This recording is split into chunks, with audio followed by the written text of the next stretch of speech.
'Cause it's just loose lips. I chat better than I sing, so go ahead and enjoy.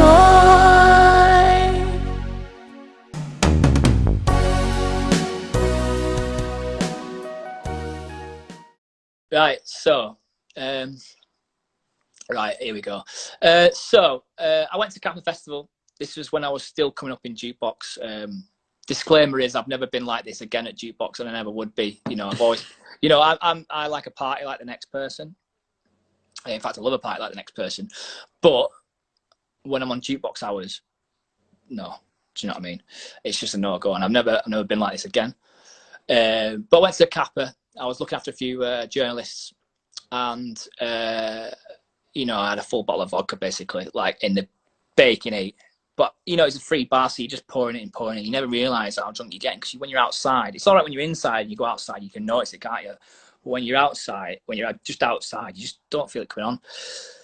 Went up to the stage, you know. When you went up to the stage, it's like what, 12, 15 feet? What's 15 feet? Yeah, probably about 12, 15 feet looking at it. And if you've ever seen Kappa stage, it's a long warehouse space, isn't it? It's massive. It's probably one of the most historic sort of festival stages going now. Not obviously Glastonbury Pyramid, but it's getting there in Europe, especially for the techno events. Anyway, so I'm dancing away, and I just remember falling backwards off this stage, and then I just kind of remember my eyes just closing, and I luckily landed on this you know, it's the industrial bin.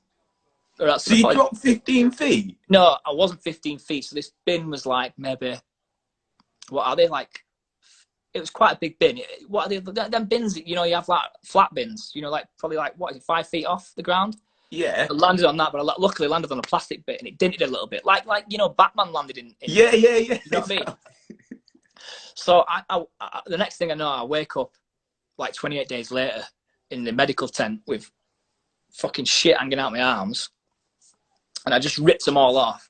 And you've never seen, I run like Mel Gibson in Gallipoli, do you know, like just pegged it like, and then I just woke up in bed. God knows I got a military in, so I don't know the city at all. Nobody speaks the lingo, obviously, you know.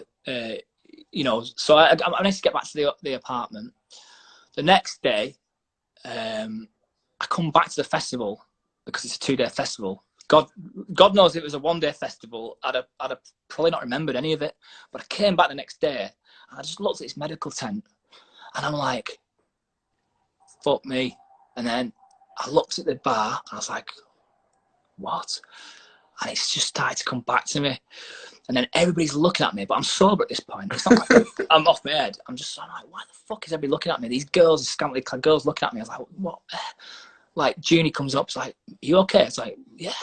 Why are you? And it just started to piece it all back together for me. Safe to say, I got a bit of a warning. And yeah, I've never been like that since. You know, I've had a party, and I still do. I'm now, you know, I hold my hands up. I'm no saint. But when it comes to jukebox, the way I came forward, it was a story that I'm quite glad I had, because I knew that I never wanted to be like that again. It was when I'm under jukebox, under that banner, and just want to be as professional as I can be at all times. Yeah, so having a drink and that here and there, but I save my rowdiness for when I'm with my mates nowadays. You know what I mean? But it's a good story, and it's one I actually tell some of the staff that go away at festivals, like, just don't be like me. Do you know what I mean? Do you know what I mean? Just don't be like me ever, and you'll get far. 'Cause it's just loose.